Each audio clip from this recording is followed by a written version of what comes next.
Olá pessoal, tudo bem? Voltamos para a nossa segunda aula de balística forense, onde trataremos da evolução histórica e dos conceitos de munições e armas, que é o nosso principal assunto. Na evolução histórica, o ser humano, desde a pré-história, faz o uso de armas para ataques e defesas. Imaginem assim, o homem primitivo, ele era praticamente como o homem moderno. Não temos garras, não temos presas fortes, não somos muscularmente desenvolvidos, então como que poderíamos sobreviver num ambiente inóspito como uma selva ou uma savana? Através do uso de nossa inteligência. Com a nossa inteligência criamos armas. Armas que serviam tanto para ataque, no sistema de caça, quanto para defesa, para evitar que um animal invadisse as tribos onde vivíamos e nos atacasse, ou que outra tribo nos atacasse. Então, desde a pré-história, o homem faz o uso de armas. Naturalmente desprovido de grande força muscular, sem um exoesqueleto, como nos insetos que já têm o seu esqueleto externo para fora, servindo de armadura, ou uma pele dura, como uma pele de rinoceronte ou de hipopótamo que o protege de ataques, para proteção e sem garras ou dentes afiados. Restou-lhe o uso de inteligência para garantir sua sobrevivência. A criação das primeiras ferramentas e armas de pedra lascada, como machados, lanças e pontas de flecha, foram um diferencial para a sobrevivência do homem primitivo, sendo o primeiro passo nas armas de arremesso e, por consequência, na utilização de projéteis. Isso facilitou muito a vida do homem primitivo, já que ele poderia utilizar essas armas para defesa, para a caça, o que proporcionava maior alimentação de carne, maior conteúdo de proteína para dentro do corpo, uma melhor nutrição, o que promoveu o seu desenvolvimento fisiológico e neurológico. Aqui eu trago para vocês alguns exemplos, tá? Isso daqui são pontas de flecha, então são flechas de ponta lascada, e aqui ao lado eu trago uma ponta de lança também feita através do procedimento de pedra lascada. Lembrando que pedra lascada e pedra polida são diferentes e períodos históricos diferentes. A pedra lascada, como o nome já diz, pega uma pedra e uma pedra mais rígida de outro minério, você vai lascando ela até formar um fio de corte.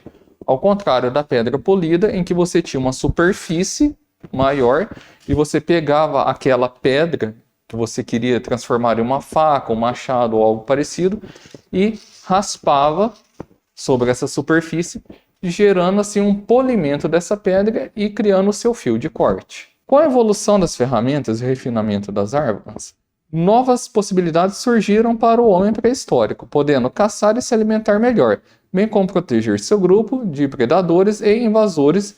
O desenvolvimento humano começou a andar a passos longos, ou seja, com essa possibilidade, deixamos apenas de sermos caçadores-coletores e passamos a ser mais sedentários. Começamos a formar pequenas aldeias, começamos a formar pequenos povoados. O homem já não tinha mais aquela necessidade de ficar movimentando-se pela floresta, pela savana. O homem não precisava mais ser um homem nômade. E ele já poderia se fixar com sua família e seu grupo de amigos em um determinado local e, através da caça de pequenos e médios animais, com o uso de armas e a produção de ferramentas, foi possível o seu desenvolvimento. Evoluindo ainda mais a tecnologia e fabricação de ferramentas, descobriu-se as ligas metálicas, que possibilitaram ao homem um maior poder efetivo de ataque e defesa, porém ainda com dificuldade da proximidade do inimigo, já que eram armas para uso a curta distância. Então, com o surgimento das ligas metálicas, com o descobrimento do cobre, o descobrimento do ferro, foi possível melhorar a vida do homem primitivo, tanto na questão da caça, pesca, quanto na defesa. Aqui temos uma ponta de lança, nessa imagem, que ela foi feita em bronze, e aqui uma espada inteira feita em bronze. Isso possibilitava ao homem, em uma possível caça ou defesa de seus familiares ou de sua aldeia, lutar, porém ainda havia aquela questão da proximidade. Estando próximo do inimigo, suas chances de ser ferido ou morto são muito maiores do que estando longe desse inimigo. Com o intuito de manter uma distância segura e poder utilizar para caça e defesa, surgiu a funda, uma das primeiras armas a utilizar projéteis que poderiam ser pedras ou qualquer material rígido a ser lançado à distância. Vejam a diferenciação. Se eu tenho uma espada, essa espada terá 50 centímetros, 70 centímetros. Então, é a distância que eu tenho, o comprimento do meu braço, mais os 70 centímetros dessa espada. Quando eu tenho a possibilidade do uso de uma funda, eu já não tenho essa limitação de espaço. Eu consigo acertar o meu alvo a uma distância segura.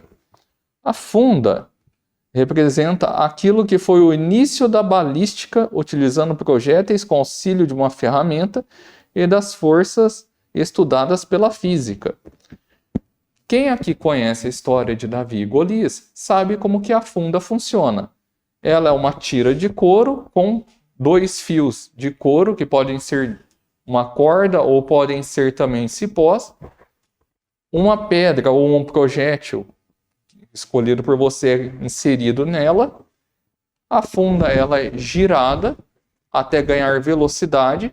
Então temos o uso da força centrífuga para aumentar a velocidade e aceleração e o lançamento desse projétil, que dá uma maior energia do que simplesmente um arremesso com as mãos. O dicionário online de português traz a seguinte definição: funda é uma arma de arremesso formada por uma peça central presa a 2 tiras de couro, provavelmente a primeira arma a ser concebida para lançar uma pedra com mais força do que o homem poderia ter só com o braço em suas mãos.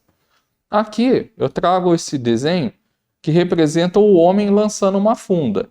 Então ele ergue a funda com o seu projétil, inicia um movimento rotatório para ganho de aceleração e é feito o seu lançamento.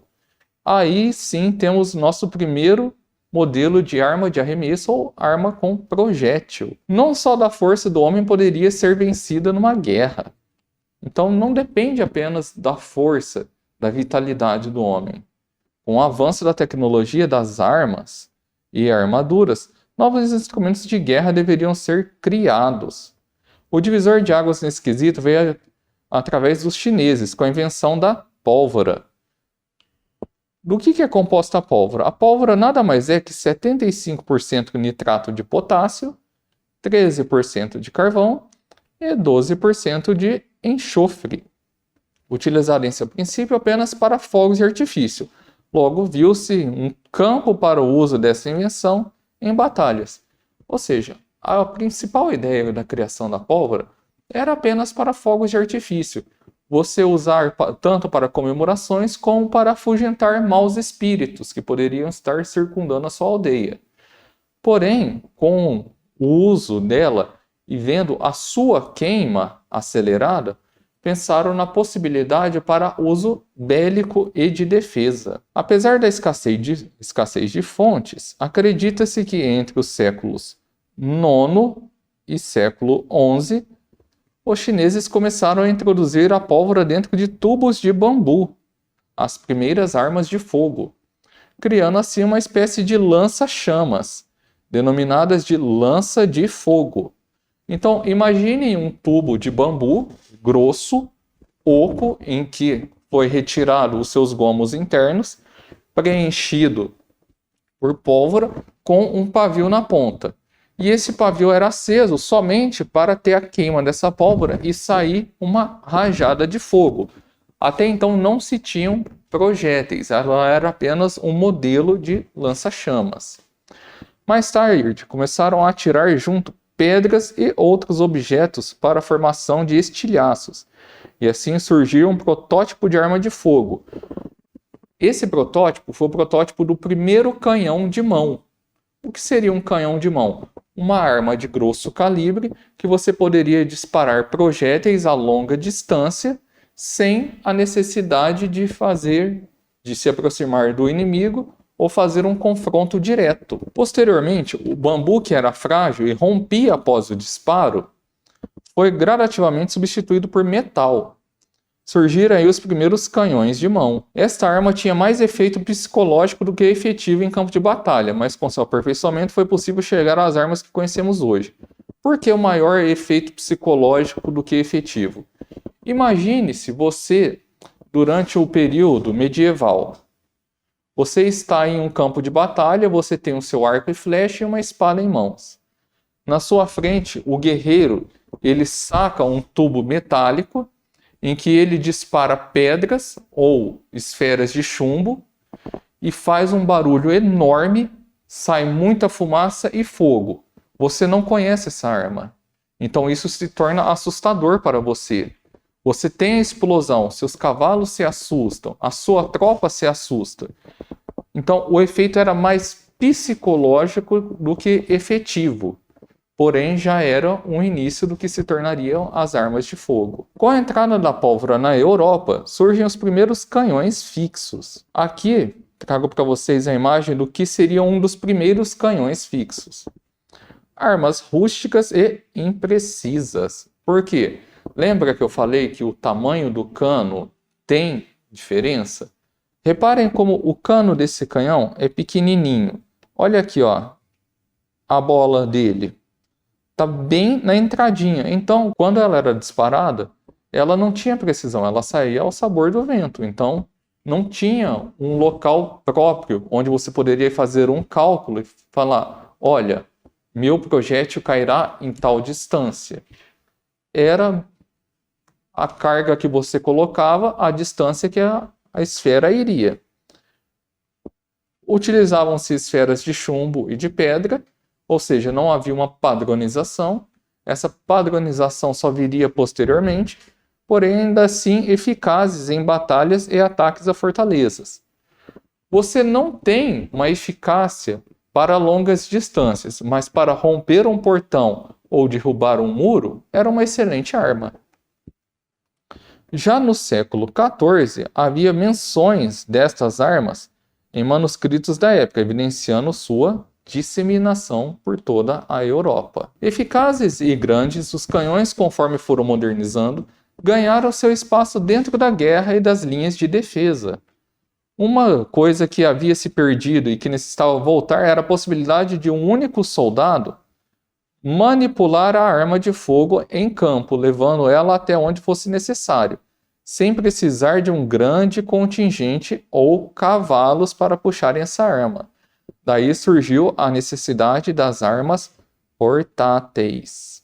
O que são as armas portáteis? São aquelas armas que você pode portar ela em combate. Não haveria necessidade de você estar puxando uma carroça com um canhão em cima e alocar esse canhão. Ou trazer vários e vários soldados puxando um canhão para poder posicionar. Aqui surgiu a necessidade da arma portátil. Então você mesmo portar o seu próprio canhão de mão ou uma arma menor, mas porém mais eficaz. Daí surgiu as primeiras armas. Uma das primeiras foi a chamada arma de mecha ou matchlock. Ainda rudimentares, surgiram no século XV e dispunham de um estopim que deveria ser aceso pelo atirador, que quando pressionava a alavanca ou o gatilho, a ponta acesa do estopim aproximava da carga de pólvora que efetuava o disparo com queima do propelente. Então, imaginem assim. Você tem uma arma de anticarga. Você posiciona a sua arma com o cano voltado para cima, coloca a pólvora, coloca uma bucha, coloca o chumbo, coloca outra bucha, vem com o soquete e pressiona tudo. Mas como que eu vou acionar? Eu tenho esse estopim que vocês estão vendo aqui nessa imagem, ou melhor aqui, que ficava aceso e iniciava a combustão da pólvora. Não muito eficaz em dia chuvoso ou à noite, entregando a posição para o inimigo. Esse tipo de arma foi utilizado até os anos de 1700. Era uma boa arma, porém, se estivesse num dia chuvoso ou úmido, o seu estopim não iria acender. Se você estivesse em uma batalha noturna, como não havia luz elétrica e normalmente as tropas não acendiam fogueiras, chamaria muita atenção ver pequenas chamas andando por dentro das matas ou dos campos. Então não era uma arma muito recomendada para o uso noturno, porém já foi um início do que seria a arma de fogo. A arma de roda, ou wheel lock, em substituição às armas de mecha, as armas de roda tinham sua ignição por atrito e não por fogo direto. Ou seja, não necessitava mais de você acender um estopim. O atrito da roda formadora da arma era o suficiente para o disparo. Era usada uma chave para dar corda. Imagine como você dando corda em um relógio antigo. Ao mecanismo que, quando pressionava o gatilho, a roda era liberada. Então você deu corda. Quando você pressiona o gatilho, essa roda libera e bate. Era liberada e molas eram colocadas em um movimento giratório, causando atrito através de uma pedra chamada pirita de ferro. Então, ou seja, era algo parecido com um isqueiro, poderíamos dizer. As armas de roda foram utilizadas simultaneamente com as de mecha, mas o wheel lock tinha um alto custo em relação à sua opositora.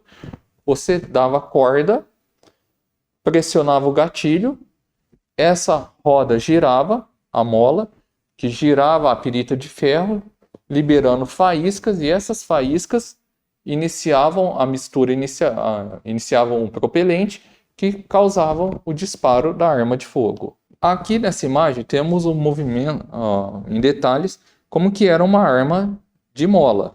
Então temos a tampa, a mola, onde estava localizada a pirita de ferro, o caçolete, o cão que dava o início ao disparo da arma de fogo, o retém da tampa e outras partes que compunham o eixo de mola desta arma. Armas wheel lock possibilitaram a criação de pistolas, possíveis de serem carregadas em coldres, além de estarem a pronto emprego, não necessitando ser armada ao avistar o inimigo.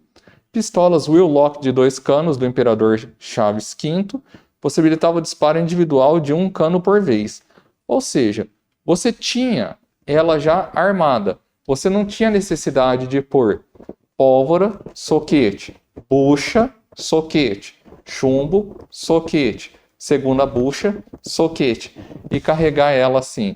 Você só carregava uma vez, armava a mola, colocava esta arma em um coldre e poderia sair por aí, como o Imperador Charles V com essa arma de 2 canos. Armas de perdeneira ou flintlock. Mais simples, barato e confiável, este sistema veio para substituir o sistema de roda ou de mecha. Então ele era mais confiável, mais barato, mais simples. Tudo que é melhor, mais simples, mais barato, acaba substituindo aquilo que é clássico. De acordo com Cunha Neto, as armas de pederneira eram denominadas mosquetes, enquanto as de alma raiada posteriormente foram denominadas de rifles ou rifles.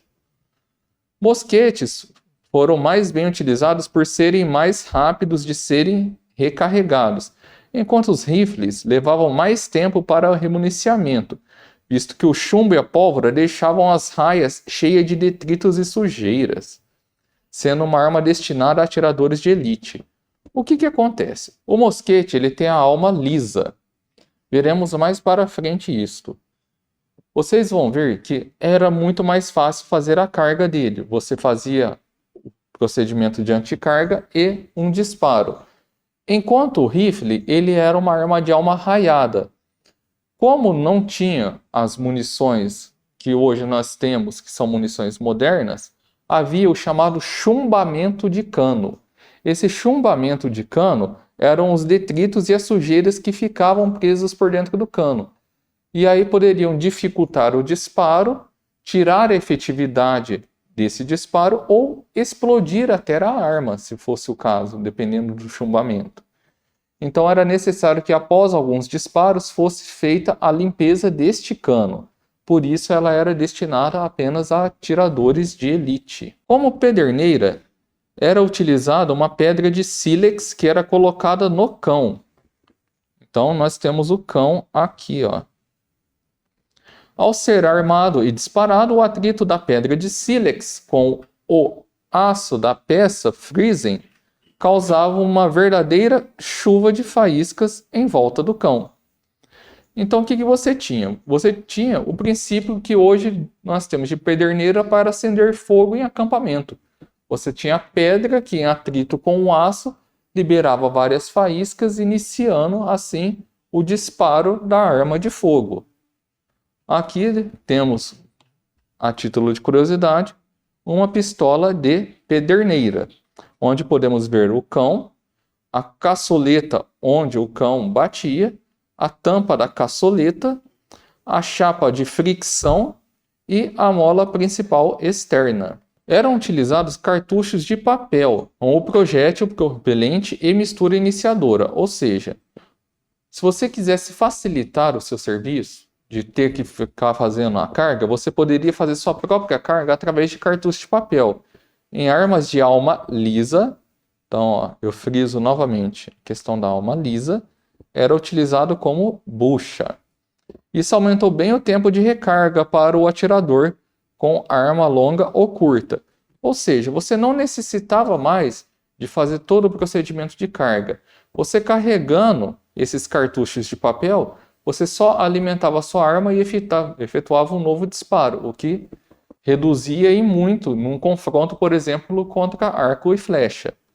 Aqui eu trago um exemplo de um cartucho de papel com balins, que são essas esferas de chumbo, ou com balote, que é uma esfera de chumbo unitária. Armas de percussão ou Percussion Lock System.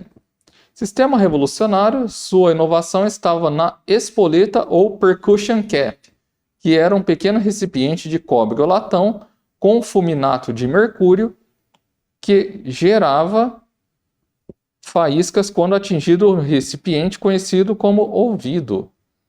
Aqui, pessoal, isso que eu acabei de pintar de vermelho é o ouvido da arma. Então você pegava o que era o princípio da espoleta, encaixava aqui nesse ouvido e o cão era trazido para trás para armar essa arma de fogo. Quando pressionava-se o gatilho, o cão se chocava contra a espoleta que estava dentro do ouvido e iniciava a queima do propelente, como podemos ver aqui neste esquema. Assim passamos de um sistema arcaico de alimentação por anticarga, ou seja, alimentação diretamente na boca do cano, para o sistema de retrocarga, o qual a munição é inserida na traseira do cano. Então, gravem isso, pessoal. A anticarga, ela é uma alimentação feita pela boca do cano, enquanto a retrocarga é pela traseira do cano, que é a alimentação feita hoje em todas as armas modernas. Formato utilizado em armamento atual, com exceção de armas encomendadas por saudosistas que gostam do estudo da evolução armamentista. Então, ainda existem armas de anticarga com funcionamento? Sim, mas geralmente são de colecionadores saudosistas que pedem para fabricar ou compram essas armas. Mas para uso efetivo mesmo, somente armas de retrocarga. Aqui eu trago para vocês uma imagem do Centro Material Bélico da PM de Santa Catarina, onde mostra o sistema de carregamento de uma arma anticarga. Então, temos o carregamento da pólvora, colocação da bucha, soquete, chumbo, soquete, bucha novamente, um pouco de pólvora para gerar a ignição e só assim era feito o disparo. Esse tipo de arma ela foi fundamental, ela serviu como base para a evolução das armas de fogo atuais, mas ela não era muito eficaz, por exemplo, no combate em flecha. Um atirador experiente levava em torno de 1 minuto para fazer esse procedimento inteiro. e efetuava um disparo. Enquanto um arqueiro poderia disparar dezenas de flechas se ele quisesse nesse mesmo tempo. Então não era algo tão eficaz, mas já serviu para a evolução do que hoje nós temos de armamento. Agora, pessoal, entraremos na questão das munições. Como vimos anteriormente, as recargas eram manuais feitas pela boca do cano, ou seja, procedimento de anticarga. Após este período, surgiram os cartuchos de papel, que nós vimos nos slides anteriores, que facilitaram o trabalho do operador da arma, ou seja, o guerreiro que estava conduzindo a arma, ou o proprietário de uma casa, ou o morador do castelo que queria defender o seu lar. Com o advento das armas de retrocarga, que são as armas atuais, em que o carregamento é feito pela traseira do cano, surgiram os cartuchos de papelão e os primeiros exemplares de munições metálicas. Esses cartuchos de papelão, eles seriam para armas de alma lisa, enquanto as metálicas eram mais voltadas para almas raiadas, não impedindo que as de alma lisa tenham munições e cartuchos feitos de metal, mas era mais comum no surgimento das armas de retrocarga serem de papelão, que tinha como principal vantagem o melhor aproveitamento da energia da queima dos gases e proteção contra a umidade. Então você não dependia mais da pólvora que ficava com você. Você poderia atravessar um rio, você poderia pegar um dia chuvoso, você poderia pegar um dia úmido, que você não perderia aquela pólvora. Você teria um bom propelente. Já que ela estaria fechada dentro de um receptáculo de latão, por exemplo, ou algum outro metal, ele estaria protegido da umidade. Então você poderia utilizar aquela munição sem medo de que ela falhasse com você no campo de batalhas. Há também o melhoramento dos projéteis, que deixaram de ser esferas de chumbo, ou seja, balins ou bagas de chumbo, e passaram a ter o formato que conhecemos hoje como os projetos mini, que são esses projetos aqui que deram início ao que chamamos de projeto ogival. Um dos primeiros estojos metálicos foi patenteado por Casimir Lefaucheux em 1836.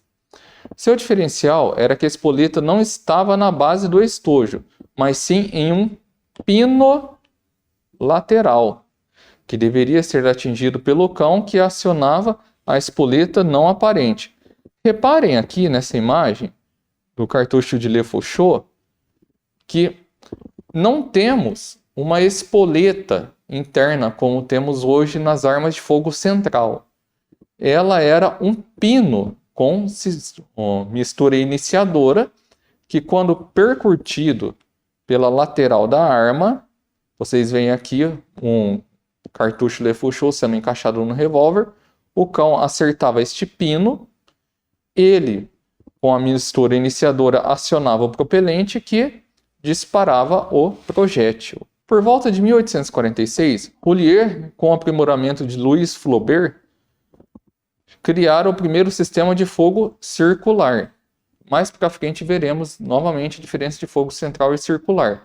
Mas já adiantando, fogo central são a grande maioria das munições em que há uma espoleta no centro do estojo, e fogo circular, o cartucho, ele é pincelado com a mistura iniciadora na base de seu culote.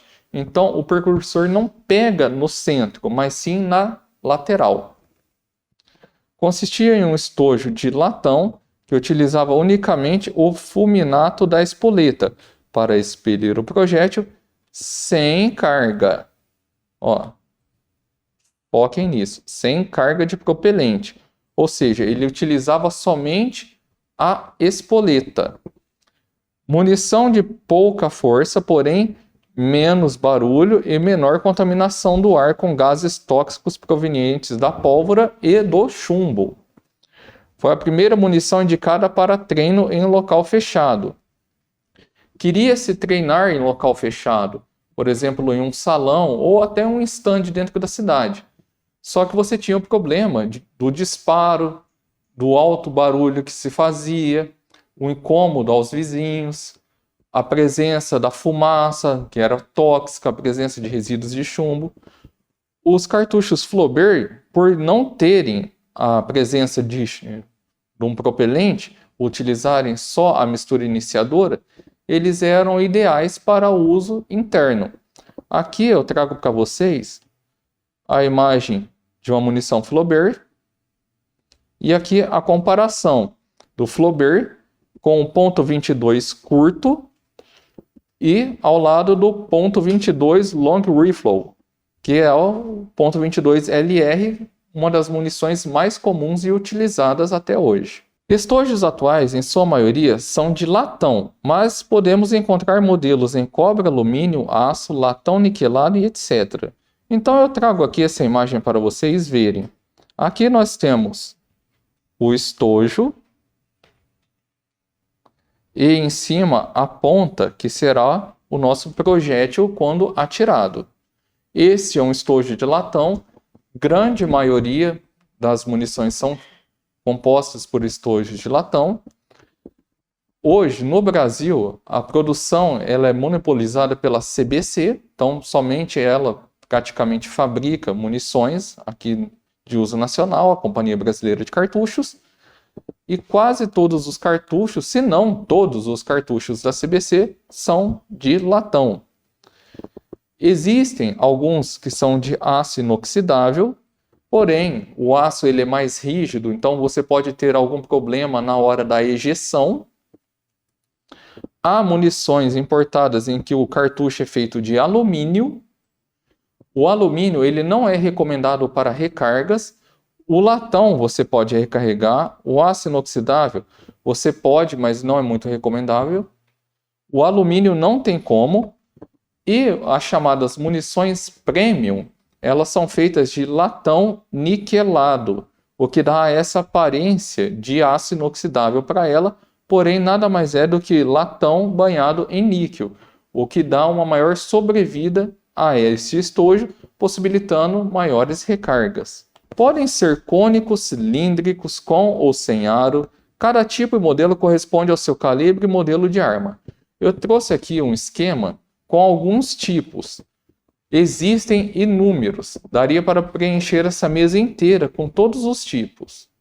Mas, a título de curiosidade, nós temos esse 22 LR, com culote saliente de fogo circular. Temos esse estojo de ponto .40 e de ponto .45 ACP, culote sem saliência. Temos esses dois de revólver. Um é um culote saliente de fogo central, o outro é um culote semi-saliente. Notem que as saliências que eu falo são essas áreas aqui. Isso ajudará a diferenciar o tipo de estojo. Então, cada arma necessita de um tipo de estojo para aquele padrão de armas. Se você usar um estojo que não é adequado à sua arma, você poderá ter uma pane e ela não ciclar. Então, efetua-se o disparo, ocorre o tiro, mas não há a ciclagem, que é o retorno do ferrolho para trás, a ejeção do estojo e a nova municiação ou alimentação da arma. Os estojos de latão são vantajosos por serem mais baratos e reaproveitáveis. Os de alumínio e cobre deformam facilmente com o calor, não sendo recomendada sua recarga, pois você pode perder o seu propelente. Os de aço são mais rígidos, também são difíceis de recarregar, além de não expandirem bem, formando o selo de gás, permitindo a vazão de gases de energia durante o disparo. Assim como por serem mais rígidos, tem histórico de dificuldade na extração, gerando pane de extração, provocando a chamada pane de chaminé, que é quando a arma extrai o estojo, ele não sai totalmente e ele fica com a pontinha para fora parecendo uma chaminé, ou a pane de extração em que o ferrolho ele vem para trás, mas ele não termina de ciclar. Também conhecido como slide, essa ferramenta. Alguns autores chamam de ferrolho, outros de slide. Os estojos de níquel ou latão niquelado são considerados estojos premium, pois atrasam a oxidação do metal e reduzem o atrito, além de serem fáceis de recarregar e têm boa durabilidade. Aqui tem um modelo de 0,45 ACP e comparado com o modelo de fuzil. Quanto às espoletas, a mistura iniciadora que compõe a espoleta, segundo Domingos Toqueto, trata-se de estifinato de chumbo, nitrato de bário, trisulfeto de antimônio, tetrabenzeno e alumínio atomizado. As espoletas podem ser divididas em Boxer e Berdan, sendo seu diferencial a presença da bigorna e de 2 eventos na Berdan e apenas um evento na Boxer. Não vamos nos atentar tanto a isso, pois essa parte é mais interessante para quem quer fazer recarga de cartucho. Mas o que vocês precisam entender, ambas são de fogo central. Porém, a Berdan, ela tem uma bigorna interna que vai separar os eventos. Os eventos são 2 furos por onde sairá a mistura iniciadora, ou seja, o fogo gerado pela mistura iniciadora. Enquanto que na espoleta Boxer, a bigorna ela já está atrelada à própria espoleta e terá apenas um evento, ou seja, apenas um furo por onde passará o fogo que dará início na mistura iniciadora. A diferença técnica de Boxer e Berdan não será aprofundada, porém, visualmente, ela é perceptível e seu uso também, visto que Berdan é melhor para a queima rápida do propelente para projéteis de alta energia. Novamente, projéteis de alta energia, acima de 1.600 joules de potência na saída do cano. Então, nós temos a Berdan, aqui do nosso lado esquerdo. Vocês podem ver aqui 2 saídinhas, 2 orifícios. Enquanto a Boxer tem apenas uma saída e um orifício. Basicamente, isso é o que define elas, mas cada uma com a sua mistura iniciadora, voltada para o seu tipo de munição necessária. Atualmente, os cartuchos são divididos em 2 grandes grupos. O de fogo central, grande maioria das munições em que a espoleta é alocada ao centro do estojo, e os de fogo circular, ou rimfire, em que a mistura iniciadora é espalhada pela borda do culote do estojo. Atualmente, as munições de fogo circular que encontramos no mercado são o .22 Short, .22 LR e o .17 HMR. Por apresentarem um número de falhas maior, esses calibres são mais recomendáveis para uso em estande de tiro e uso recreativo, não sendo muito recomendados para defesa. Aqui é um exemplo que eu trago para vocês, tá? Do nosso lado esquerdo temos uma munição, um estojo deflagrado de fogo central, de uma .40 Smith Wesson NTA, é uma munição não tóxica usada para stand, em que o percutor acertou o centro da espoleta, que é este círculo aqui, gerando a ignição para o propelente, enquanto no fogo circular dessa munição .22 LR, temos apenas essa marquinha aqui em cima, que demonstra onde o percutor acertou a lateral do seu estojo. Já que ela não fica no centro, mas sim a sua mistura iniciadora fica em volta, por isso o fogo circular. Além das convencionais, há também as munições de treino conhecidas como NTA, que foi a que eu mostrei aqui. A Non-Toxic Ammunition, que não expelem vapores de chumbo que causam saturnismo, uma doença grave. Essas munições vêm com a inscrição NTA, em português, ou, corretamente pronunciado em inglês, NTA, em seu estojo, ou CR, em inglês, CR, Clear Range, na espoleta, que significaria stand limpo. As munições em armas curtas da CBC, que é a Companhia Brasileira de Cartuchos, possuem um V. Às vezes esse V ele estará num formato mais ou menos assim. em sua espoleta. Nos calibres .357 Magnum, .454 Cazoo e .500 Smith Wesson M são marcados com a letra C. Aqui ao lado tem uma munição CBC, ela é uma Non-Toxic Ammunition, e na sua espoleta já vem escrita o CR, do Clean Range. As munições classificadas como mais P e mais P+, geram pressão na câmara maior do que as munições de uso comum, as munições standard. Este aumento de pressão resulta em maior velocidade do projétil, ou seja, maior energia ao sair do cano. Atualmente, as munições designadas mais P+, não são reconhecidas pela SAMI. Existe apenas 5 calibres que podem levar as cargas mais P, que são o .38 Special, o .380 ACP, o 9x19mm, o 38 Super e o .45 ACP. A SAMI, ela é a Sporting Arms and Ammunition Manufacturers Institute.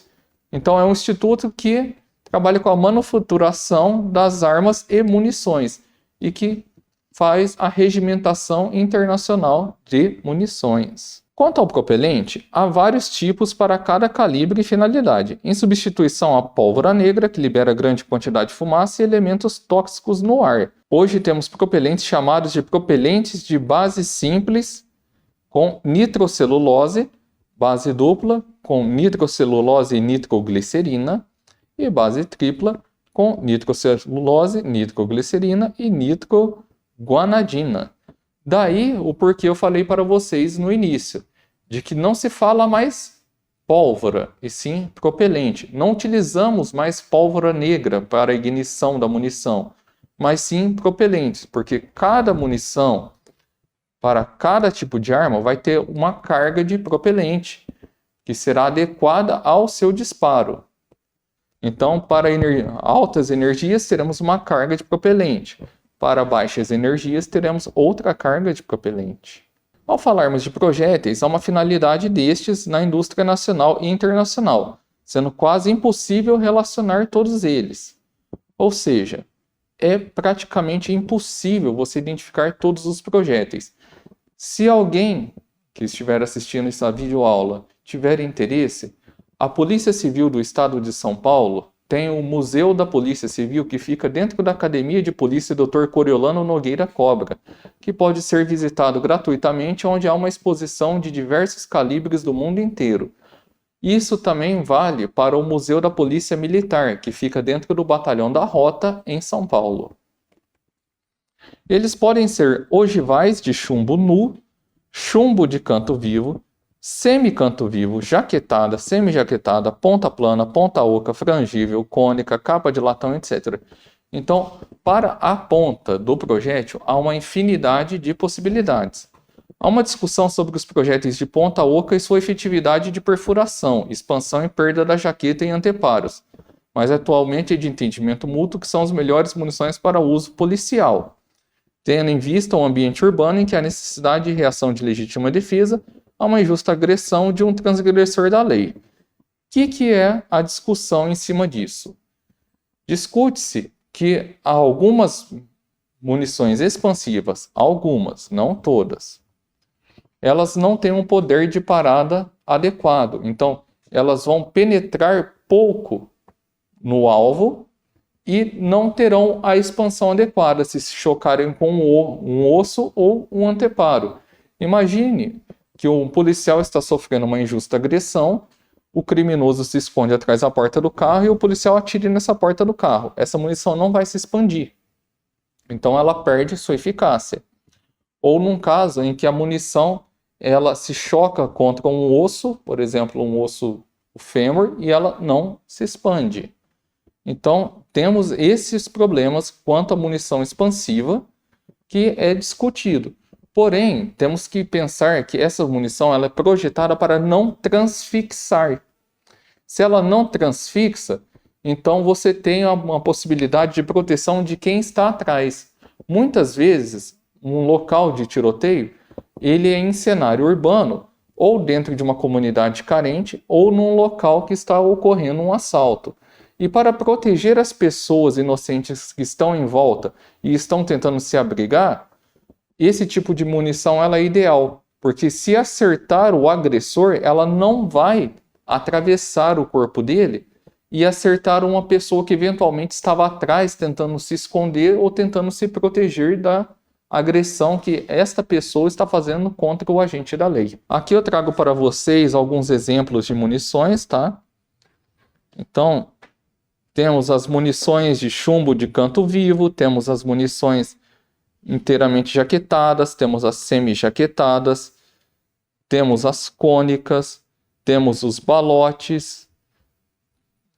Todas essas munições estarão presentes e junto delas, além do calibre, como .380 alto, .380, 9mm, .38 Special, .38 super alto, todas elas vêm com a nomenclatura. É possível vocês pegarem este catálogo na internet ou no site da Companhia Brasileira de Cartuchos e vem com a sua sigla, como Expo, Expansiva Ponta Oca, ETOG, Encamisada Total Ogival. Todas elas têm uma sigla de nomenclatura juntamente de seu calibre. Aí fica a curiosidade de vocês poderem pesquisar mais e aprofundar sobre as pontas utilizadas como projéteis. Quando falamos de munições de armas de alma lisa, falamos de cartuchos que podem conter bagas de chumbos. Essas bagas de chumbo são chamadas de balins, ou chumbo unitário, o balote. O balote, ele é conhecido como chumbo unitário por, na maioria das vezes, ser apenas uma baga de chumbo ou um chumbo helicoidal, que seria o balote knockdown, para uma maior perfuração. Porém, há a possibilidade de você ter 3 bagas de chumbo maiores, formando 3 balotes, são chamados 3M. Bem como 2 ou 3 balotes menores, como citados aqui no nosso slide. São constituídas de uma base de latão ou latão niquelado nos cartuchos importados, um estojo de polímero em seu interior, um propelente separado do projétil por uma bucha. Ao contrário da munição de alma raiada, que não tem bucha, a de alma lisa tem a sua bucha.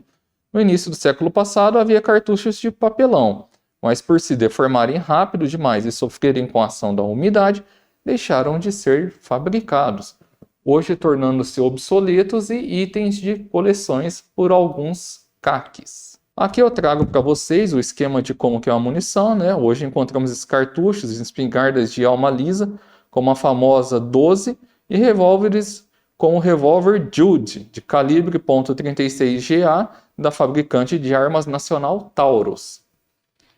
Dando zoom na nossa imagem, nós temos o projétil, que é a ponta, a pólvora, que é o nosso propelente, o estojo, que reveste todo o corpo do cartucho, e a espoleta, que é a nossa mistura iniciadora. Aqui temos a espoleta, no caso dos cartuchos rimfire, ou no fogo central, propelente, estojo e projétil. Já no caso de alma lisa, nós temos um corpo de latão no estojo, que é este amarelinho. Temos a espoleta ao seu centro, fogo central. O propelente, aqui chamado de pólvora. Uma bucha, que pode ser de plástico ou de borracha.